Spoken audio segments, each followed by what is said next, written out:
បាទសួស្តីបងប្អូនប្រិយមិត្ត admin over ទាំងអស់គ្នាសម្រាប់ថ្ងៃស្អែកម្សិលមិញបានចូលខ្លះដែរទេបងប្អូនយើងចឹងថ្ងៃអាទិត្យទី2នេះ admin ក៏មាន3គូជូនបងប្អូនយើងដូចគ្នាគូទី1គឺមាន Newcastle ជាមួយនឹង West Ham គូទី2មាន Inter Milan ជាមួយនឹង Verona គូទី3មាន Barcelona ជាមួយនឹង Elche បាទសម្រាប់គូទី1បងប្អូនយើង admin សូមយកជាមួយនឹង Newcastle បងប្អូនយើងយកមកគ្រាប់ដាច់តែម្ដងចឹងប្រវត្តិជួបគ្នាពីរហ្នឹងគឺ Newcastle ភាគច្រើនគឺ C ណាបងប្អូនយើងហើយប្រហែលប្រកួតចុងក្រោយនេះគឺ Newcastle អស់មែនតើចឹងគូទី2បងប្អូនយើងមានសុំយកជាមួយនឹង Inter Milan បងប្អូនយើងយកមួយដកមួយកន្លះដាច់ចឹងសម្រាប់គូ2នេះគឺប្រវត្តិ Inter គឺ C ភាគច្រើនហើយ C ដាច់គ្រាប់តែម្ដងចឹងគូទី3បងប្អូនយើងមានសុំយកជាមួយនឹង Barcelona ណាបងប្អូនយើងយកតែមួយកន្លះដក2ទេចឹង C 2គ្រាប់យើងអាចមានឱកាសឈ្នះកន្លះដែរចឹង Barca ប្រកួតមុនគឺចាញ់តែប្រកួតនេះគឺដឹងតែតបយកមកវិញហើយ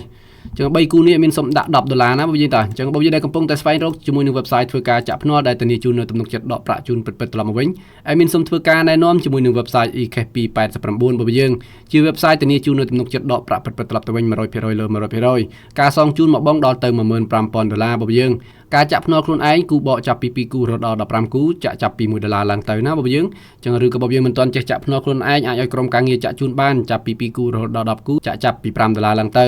យើងក៏មានជា account លុយខ្មែរដូចគ្នាណាបងប្អូនយើងកុំភ្លេចធ្វើការឆាតចូល page admin មកដើម្បីទទួលបានជាមួយនឹង account free ណាបងប្អូនតា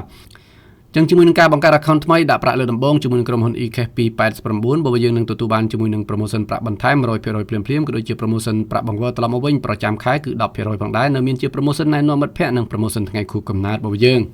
បងប្អូនប្រិយមិត្តក៏អាចចូលរួមអ៊ុតជាមួយនឹង admin បាន admin ធ្វើការ live គូ West Ham ជាមួយនឹង Newcastle នៅថ្ងៃអាទិត្យទី2ម៉ោង 9 យប់ណាបងប្អូនយើងកុំភ្លេចជួបគ្នានៅក្នុងការ live ជូនពរឲ្យបងប្អូនយើងសុខទាំងអស់គ្នាអរគុណច្រើនជម្រាបលា